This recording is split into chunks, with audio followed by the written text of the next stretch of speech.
Think about any other profession. And when I say profession, really, we're skilled laborers. That's what we are in the United States in terms of what our ranking is in the economical system, okay? We're skilled laborers. It's not a professional job. It doesn't require a degree, whereas a doctor, lawyer, things like that, they require a degree. But we're all skilled laborers. So taking a look at other skilled laborers, maintenance, for instance. There may be a mechanic. There may be a plumber, anything in the world. These are skills that you have to usually go to school to learn. Well, we all need to start with chapter 1. How would I feel if I took my airplane to a mechanic and I asked him, okay, well, whatever, what did you think about mechanic school? Well, I never read chapter 1. Maybe I won't let that person work on my airplane, okay? So chapter 1 is important, all of this stuff. The chapters that we go through, this is your guided flight discovery in the private pilot book. Everyone here comes from a different background in aviation career, okay? So I gotta tell you, if you're going through the program and you wanna go through and earn the certificates as they should be, you have to start somewhere. You have to start with the book. You have to start with, hey, this is how I learn the fundamentals. Because I've taught pilots so many times that think, or maybe they've been guided through a process of, hey, let's just learn how to fly the airplane and I'll teach you enough ground stuff to get through the oral exam. You're not doing yourself any favors. You're not doing yourself any justification, because now when it comes time for me to talk to another pilot in the airline career, or other pilots that are at professional events or curriculums or whatever, you'll work in the aviation community. You'll have experience and contact with these people. Well, when you start talking basics with this person and your eyes glass over and you don't know what they're talking about, people tend to have a little bit of loss in their confidence in your abilities, or maybe your assessment of your own abilities, okay? So we can get through a private pilot check ride. We all saw one of the examiners here, Richard Nielsen. We can teach you. I could take today a 17-year-old person, male or female, doesn't matter. Make sure they speak English. Okay, because that's key. Okay, so as long as they speak English, I can take that person, and in about 15 to 20 days, they can pass a check ride. Excuse me. They can pass a check ride, thank you. I could take that person and prepare them so they know what's expected for them. They can answer all the questions correctly, most of them enough to get through. They can fly the airplane enough to get through and earn a private pilot certificate. But if I leave that person right there, and at that time, they're no longer required to do anything else with me at all.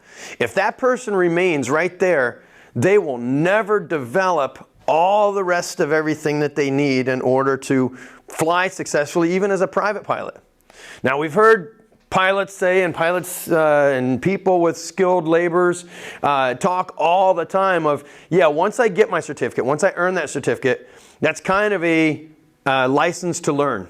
Okay, I will agree with you. But it's supposed to mean that you should go there 100% prepared and then continue learning all the rest of the time. Never stop. Never think that I know enough now that I'm just going to quit learning. Instead, know everything prior to going there, not just what you need to pass that check ride. And then continue to learn. What that's saying, what that has turned into, unfortunately, in our organization as flight instructors is, well, I'm going to get you through so you pass the test, and then you get to learn the rest of it. That's not how that was intended. Not at all. Okay? So I encourage you guys, no matter where you're at in your training so far, or even in your background, open up the book, read chapter 1, take the test at the end, and then make sure that I get the correct answer. That's really how this works. That's how it works for you to be successful. Okay, the book that I have is on my iPad, so it's available on iBooks. You can download it. Boom, it works really nice. I think they might have some of them that are still here, or they do sell them over at the Pilot store. Today, what we'll do, I'll guide you through the discussion. What you're supposed to, the way this works is you read the material prior to. You read all of the material before you come in. And then we have a discussion. I lead you through each one of the topics that you need to know. We answer questions, and then you take the small quiz at the end.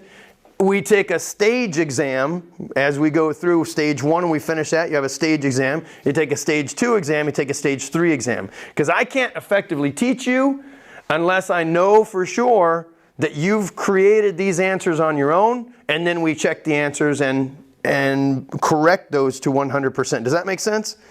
I've taught for way too long. I know what it looks like to get this from the back of the room. All right, I see something. Yeah. And then tomorrow I ask you a question. Hey, what's aircraft category with respect to certification of airmen? What? Well, yeah, we talked about it yesterday for half an hour. What is that? I have no idea what you're talking about. Okay, but you were doing this the entire time. Okay, so I know what that looks like. The only way that I can effectively teach you is that we go through and we take those practice exams. Okay, and then your instructors should continue to reinforce all of the material as well. All right, so without further ado, here we go into the Guided Flight Discovery Private Pilot. In addition to some of these, or in addition to the Jepson catalog, you'll also want to reference other publications. Now, some of them are available online. The material that's printed by the government printing office, that's available online. You can download it to your iPad. You can download it to your computer. You can print it if you want to. You can do anything that you want. I usually download it in PDF because Control F is a good friend of mine. And then I can search for exactly what I'm looking for inside that publication, okay? But some of these other publications, you got the Airplane Flying Handbook. There's another good one. Pilot Handbook of Aeronautical Knowledge. Now we see these two books and we're like, why do they make two books? Okay, that's fine, because this one's for pilots. What type of aircraft do we want to fly? Well, I'm supposed to have read chapter 1, that's fine. But we cover that in section A. What kind of aircraft are we trying to fly? Anybody know? Not you. You know, I know. Not you. No. What kind of aircraft are we trying to fly? Wings. Oh, what's that? Wings. Wings? Okay. So what I'm already saying is starting to show its ugly face in the room, right? It's like, oh my gosh, he asked one question and nobody knows. That's fine. This is the Pilot's Handbook of Aeronautical Knowledge. That means these are pilots of aircraft. Well, this has nothing to do specific to airplanes. That one is specific to airplanes. So this is pilots of balloons, rotorcraft, helicopter guys, right? Powered lift, everything in the world. What does a pilot need just to be a pilot? And then this publication is, what is a pilot of an airplane? What does an airplane pilot need to know? So this publication is specific to airplane pilots. Well, the correct answer to what I was asking earlier is, what kind of aircraft are we trying to fly? Cessna 172. No, we're trying to fly airplanes. That is very important, okay? All right, so that's the two different publications there. Now, yes, sir? And I also just wanted to share my experience. The thing is, on the FAA check ride, you can confirm that probably. You can use all that sources, FAA printed sources, on the real check ride. So it's a FAA check ride, it's an open book exam. So in that case, if you know about that books, you can also sample use it. Okay, what you're saying is true. Yes and no. But Like well, in order to quantify that statement, let's talk about the entire subject. So FAA check ride. What is the examiner assessing? Your knowledge, not your knowledge of how to look something up. Okay. Now there are times where Yeah, this is important. You don't know. There's a lot involved with this. Why don't you look that up for me? For instance, if this examiner asked one of you, tell me about pilot in command, and what does that mean to you? And you said, pilot in command means that I have a hat, and I am a pilot, and I'm in command. Well, that's ridiculous, right? You should know something more than that. Maybe that's the only one you got wrong. Maybe you were just in the moment, who knows? But you got that completely wrong, and it's important. Hey, let's look that up. Let's look at part 91.3.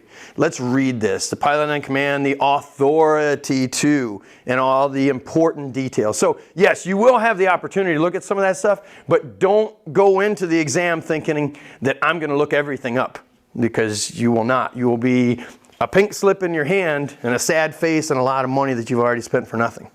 Okay? So you can bring some of those materials in, but know the materials. Now, something else. We're going to fly airplanes, correct? Okay, fine, fantastic. Where do we fly these airplanes? All right, we're in the United States. It's FAA test, so it will be in the United States, all northern hemisphere. Okay, I got that part. But where do we fly this airplane? Outer space. Okay. Inside, probably for us for a long time, inside the troposphere. I need to know something about that troposphere. I need to know a little bit about this weather. Weather is a remarkable phenomenon.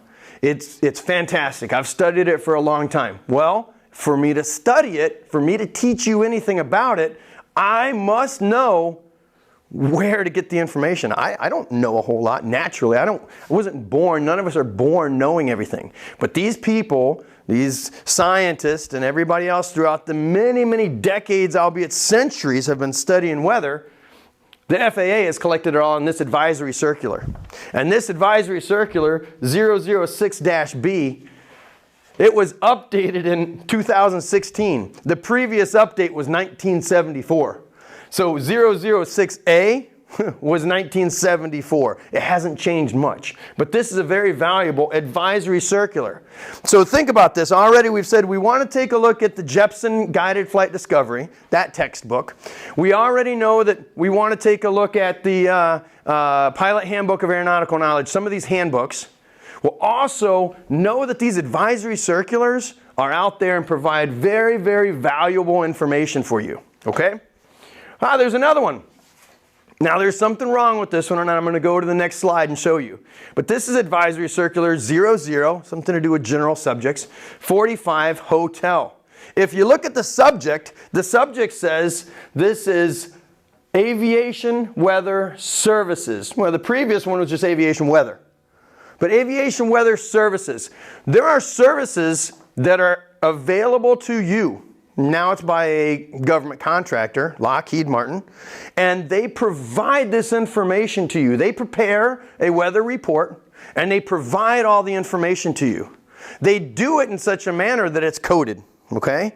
Coded just to keep it simple, and so it can be translated rapidly, and at a glance I can take a look at several different stations of weather. A route from here to Tennessee, I can glance down and look at the weather. It's encoded in such a way it's not written out in plain English. All right? Well, how do I decode all those codes? You do it with this advisory circular. I think right now they got it up to 864 pages. It's a very, very long volume. But when I'm looking at the weather, and something that I'm supposed to do each time I fly, take a look at the weather, obtain a weather report, I can compare all of those coded messages with the material in this advisory circular, and some of it after time will sink in. Okay, and we'll study some of it in the weather chapters. All right, take a look. This is a key lesson to you as aviators. This is the same exact advisory circular. It's advisory circular 00-45. Hotel, which means the volume is hotel, but it's been changed to. It's imperative that you're using the most up-to-date information. If you're not, and that's why I Me personally, I steer away from the printed material at times. There's value for it, don't get me wrong, because you can carry it with you everywhere. It doesn't take batteries, and you can always read it. But you have to make sure that you have the correct edition. Because what this is, Aviation Weather Services, that's fine. This one was released in 11/14/2016. It was changed twice subsequently, and this is released 3/6 or March 6, 2019. So while you're going through, look at the dates. Look at the dates of your publication. If you're providing, if you're studying or referencing out-of-date information, you may have the answer wrong. And let's think again, not just to this examiner. We're not teaching you to get to the exam and pass it. Think about what else you're going to do as an aviator. You have to make sure that this stuff is up to date. You're going to go forward? Yes, sir. All right. Aeronautical Information Manual. You guys got to take a look at the AIM. Additionally, reference the regulations. Title 14, Code of Federal Regulations. Title 49, Code of Federal Regulations. There are several Code of Federal Regulations, what they call the FARs. We've seen that book. And those change and update frequently as well. This Aeronautical Information Manual, this one, look, change 3. Is this the correct one? Well, maybe not. Aha! Again, August 15th, 2019. Make sure you have the correct, up-to-date information. If you don't, you're reading bad information, potentially wrong information. The aviation community changes rapidly. Okay. Weight and Balance Handbook. That's another one that you can take a look at. We'll teach you how to do the weight and balance. I'll give you some examples throughout the ground course, and we'll harness your skills effectively. Weight and balance is not terribly difficult, especially for the private pilot curriculum. However, it is tremendously important. Not only that I have the airplane loaded properly, but within limits of forward and back. Okay? Now then. I'm just talking about AIM. I saw you show the AIM. Aha! You guys have seen this as well, right? Not everybody understands the FAR AIM is 2 books in one. So it's half of the book is a FAR, the second half is an AIM. As far as I know from my instructor experience, most of the people skip both parts. No FAR, no AIM.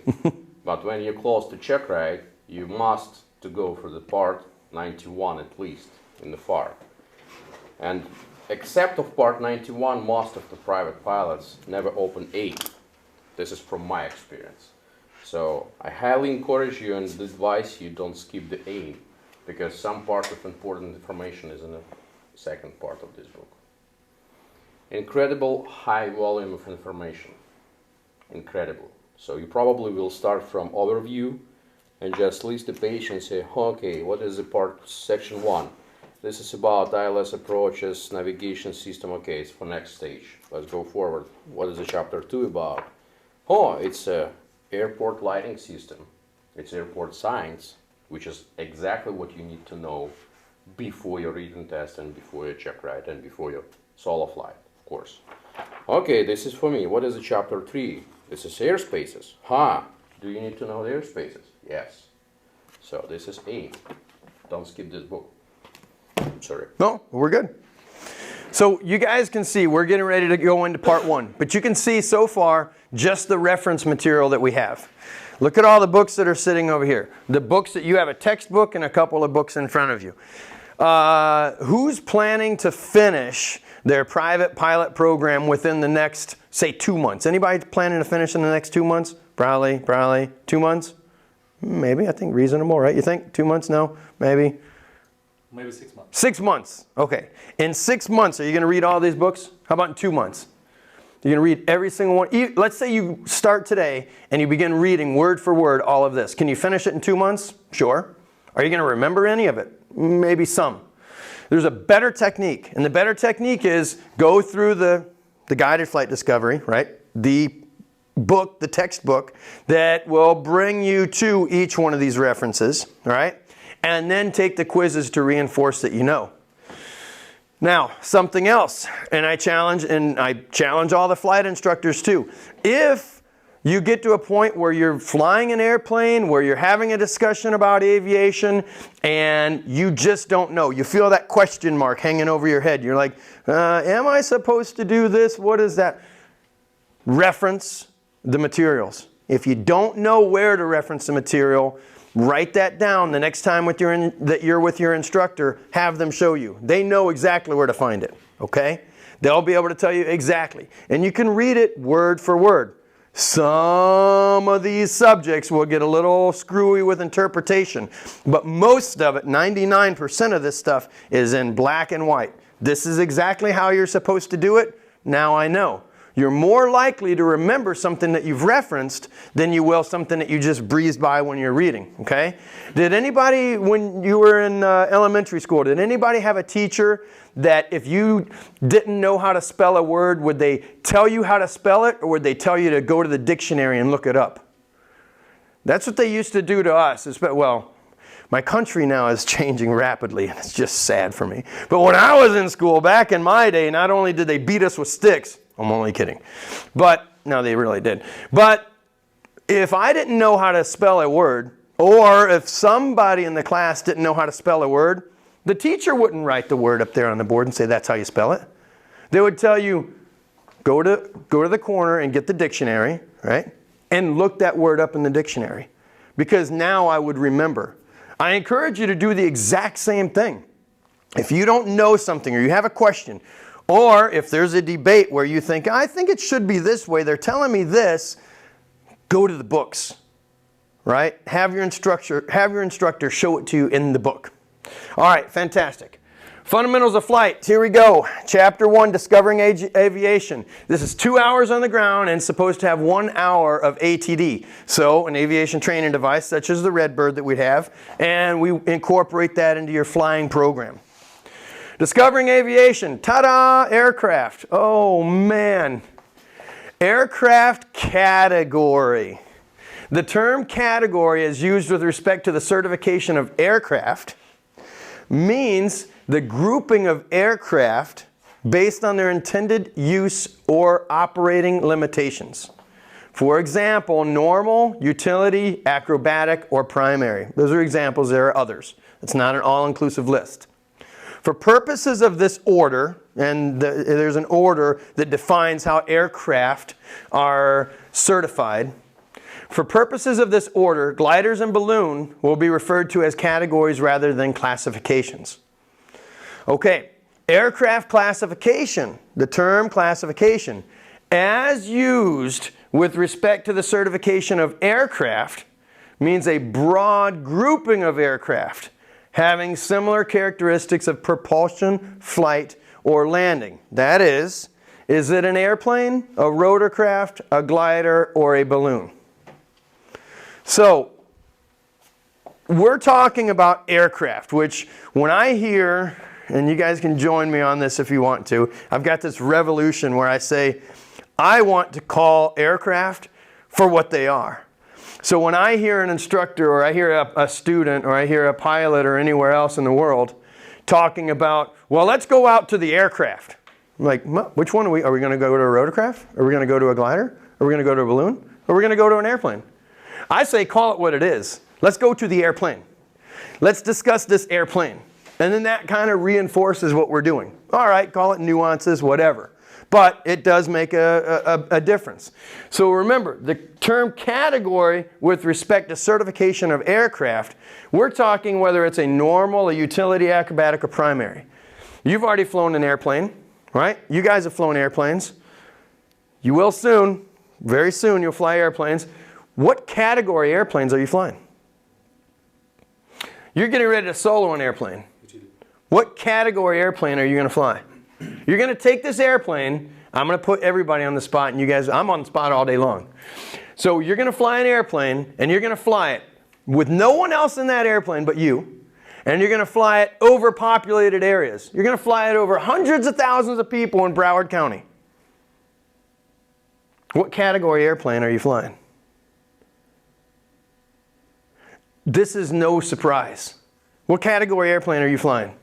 Normal. Normal category. Okay, you said utility, right? Utility. So we could load our airplanes to utility, and we do under certain training environments. When we're teaching flight instructors, for instance, we have to do spin training.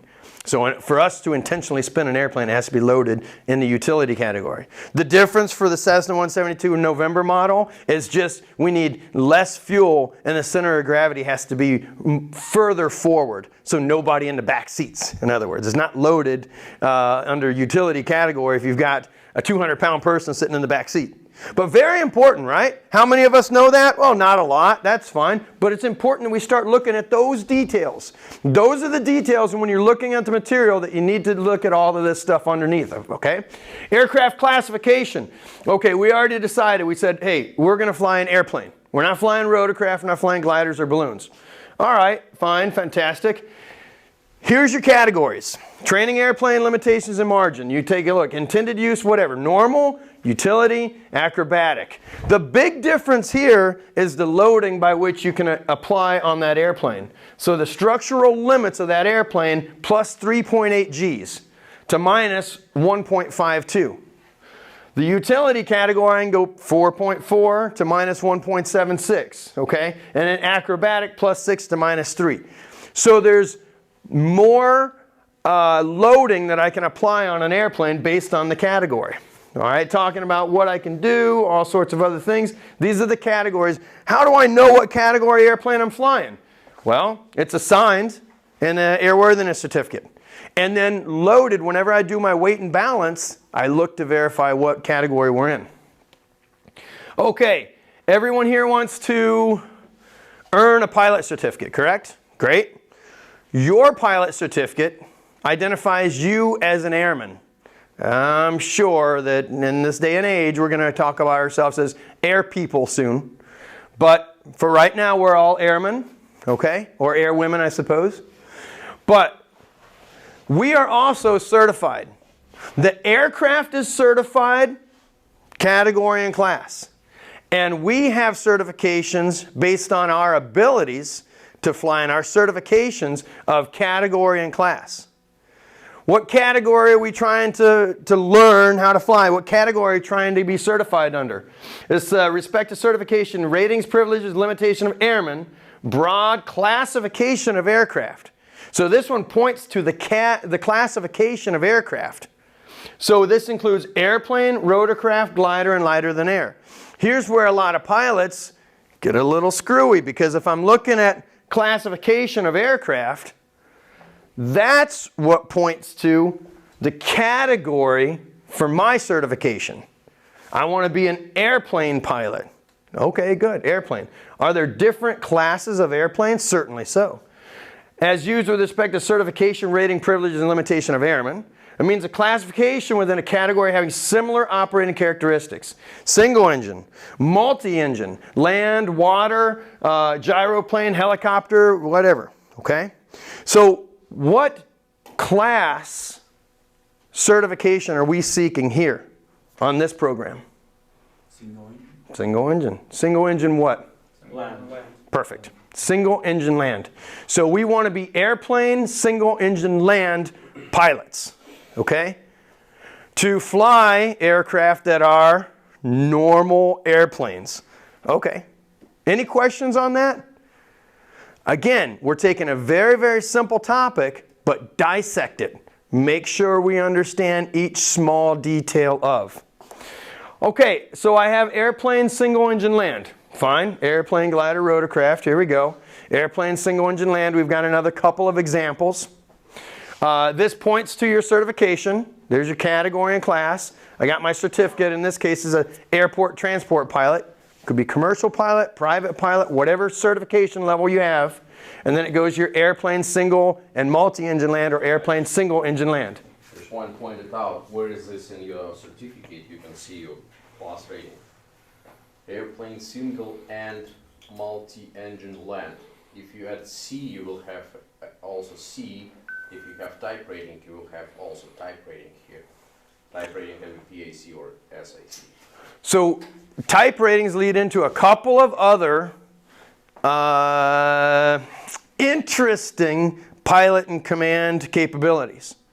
So I can fly according to this single and multi-engine land. Let's just say we have airplanes single engine land only. Can I fly any airplane single engine land? Any airplane single engine land in existence? I cannot. I actually have other requirements to satisfy. Some of those other requirements, what if the airplane weighs more than 12,500 pounds? What if the airplane is turbojet powered? Okay?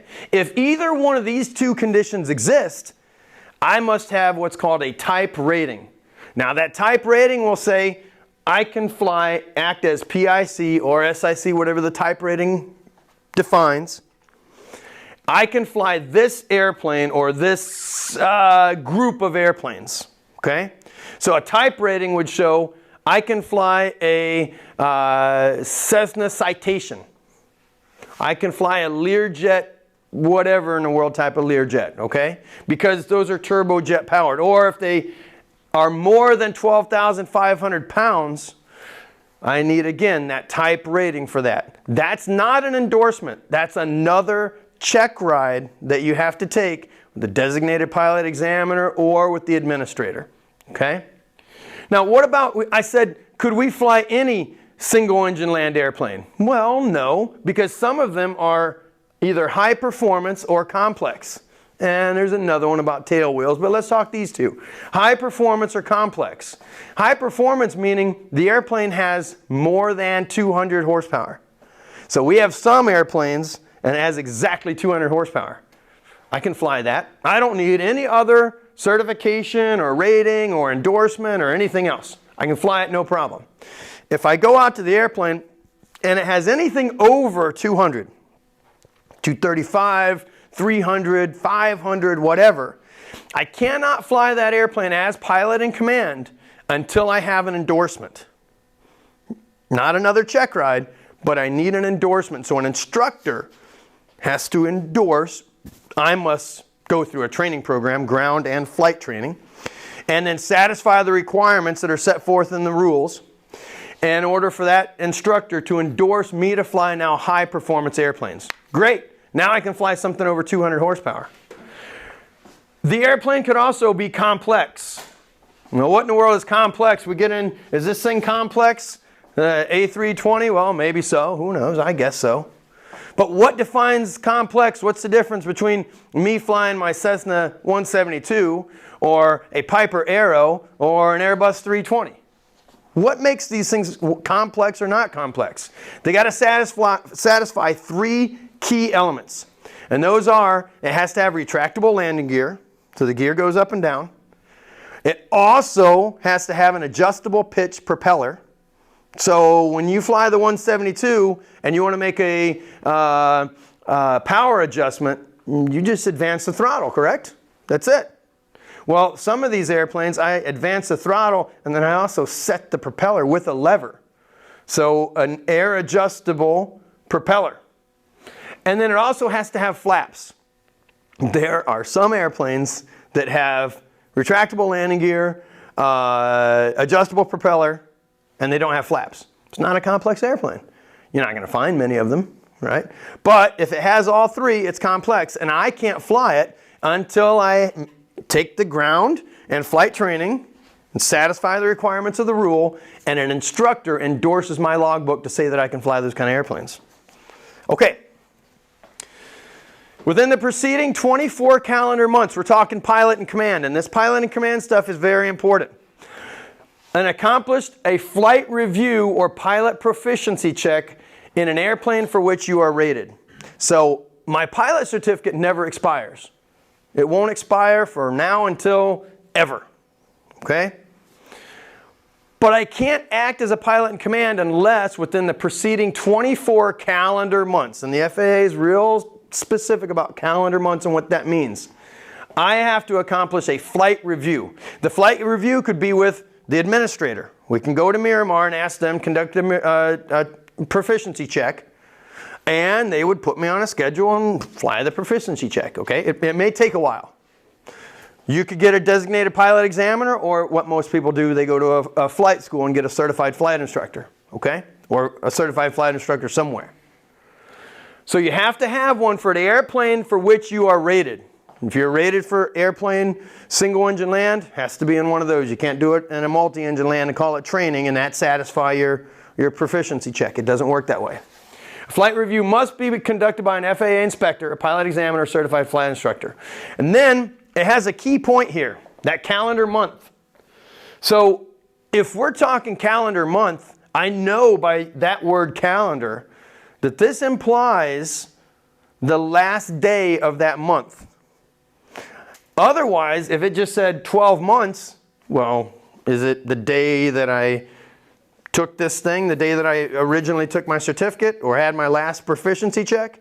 Is it the first day of the calendar month or first day of the month? Is it the last day of the month? What day are we talking about? Anytime you see that word calendar month, that means that go 24 months away and then go to the last day of the month. That's when you're required to take, that's the last day that you're eligible to fly as pilot in command. The next day, which is the first day of the next month, you can't unless you meet this requirement. Okay, something else. Maybe I want to carry passengers. Can't carry passengers as a student pilot, correct? That's why the entire time you're flying with your flight instructor, that's not pilot in command time because you have someone else in the airplane. Once you become a private pilot, now we can carry passengers. Well, the rule book is very specific how many takeoffs and landings I need to conduct in different conditions in order to carry those passengers. It says within the preceding 90 days, I have to make 3 takeoffs and 3 landings in the same category and class of airplane. If it has a tail wheel, they must be to a complete stop. And then also, if it's a tail wheel airplane, I need an endorsement just to fly the tail wheel airplane. Okay? But if I want to take passengers on an airplane, I gotta make 3 takeoffs and landings in the preceding 90 days. All right? If the airplane requires a type rating, the landings must have been made in the same type. And it doesn't require landings in the same make and model for small airplanes. So if I've flown the Skyhawk, 3 takeoffs and landings, and now I want to fly a Cirrus with passengers, and I did the Skyhawk takeoffs and landings in the last 90 days, it's the exact same make and model, or the exact same category and class. I don't need to do it for each make and model, okay? But if it requires a type rating, then I do. Okay, to carry passengers at night within the preceding 90 days, I have to make 3 takeoffs and landings, same category and class, at night and to a full stop. I love the word night. What does night mean to the FAA? Anybody got any ideas? Yeah. Okay. What does it mean? There are, as I remember, 2 meanings. The first meaning is that from the sunset to sunrise, and another meaning is that 1 hour after civil. No. You're getting some of it. Some of this stuff is in a big bowl. You're just mixing it all together, and that's what happens. I know. 1 hour after sunset. Okay. Before 1 hour before sunrise. I absolutely love this part because everybody's talking about night. And can't we just go outside and look? Is it dark? No, we can't because we've got rules. And these rules have to be set to an exact time. Okay? So 100% correct. There are 2. I would argue maybe 3 of these things that we have. Okay? Now, where does that third one come into play? It's there, but it convolutes a lot of the other 2. Okay? So in other words, what you just did was just take one of these that isn't used very often and just kind of scatter it into the other one that really is important. Okay? Follow along for a moment. Sunset to sunrise. Why is that important to me? When in the world do I need to be concerned about sunset to sunrise? We don't know. We know there's a couple of different areas of night. I don't know why. They just made me keep on remembering this stuff. But why is it important sunset to sunrise? What do I need to do sunset to sunrise? Hey guys, go close to the check bag. Why you don't know? What is the answer? You got to have your nav lights on. That's the only time I need the nav lights on. Now, you go through, who knows, there's a widely debated area of when lights go on, and honestly, if it has incandescent lights, that little switch over there, in other words, not LED, that little switch over there is probably just a dummy switch because you're turning it on, but the light's blown, you can't tell whether it's on or not, and you're just turning it on and off. The only time that you need this thing on is sunset to sunrise. And that's why that nighttime sunset to sunrise is important. Now, what about the hour after sunset to an hour before sunrise? Right here. This is our carrying passengers. So that's when it defines the time when I can carry passengers, define nighttime. An hour after sunset to an hour before sunrise. Well, why do we use sunset and sunrise? Anybody got a great idea there? Because it's published. You can look in the Navy Almanac and you can say, I want to see for pre-flight planning that I'm doing for a flight in June 6, 2022, I want to know when sunset is. It's published. You can go to a book and you can find out exactly when that is.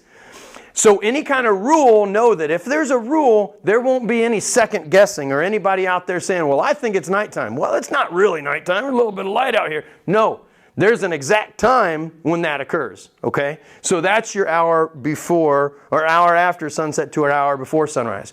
Now we're talking about the end of evening civil twilight and the beginning of morning civil twilight. That's fine. What time is that? Well, that's when it's dark out. That's when most aviators are going to log nighttime. Oh, don't get into logging and all this other stuff. It says must be night. Well, then what is night? It's when it's dark. Oh, is it sunset? No, because what's the definition of sunset? When the geographical center of the Earth is 4 degrees below the horizon, meaning half the sun is over the horizon, right? It's still plenty of daylight. And that's why you get your hour after an hour before. Okay. So, we have to also satisfy some requirements with the FAA if we decide to move. So 30 days after moving, you got to advise the FAA that you've moved. That gets interesting for pilots that are at a flight school where they don't live. Because what's my home address? Whatever your home address is, this is usually where they're going to send your certificate. Okay? So if you got somebody back home in Nevada or back home in Moscow or wherever in the world that lives at this place that you actually live at and they can get your certificate and find a way to get it to you, well, that's your address. If you're staying here and there's nobody else, well, then this is your address. Does that make sense? You're talking permanent address. If you move, now you relocate 30 days after moving, it's easy. Go online, register that you've moved. You get a temporary right then, and then they'll send you your plastic certificate, okay? But in the database, it shows that it's changed. All right, that is chapter 1. Kind of a fast forward, but not too bad. I understand that we haven't done a little bit of the review or the study material leading into it. Are there any questions at all concerning chapter 1? No? Okay.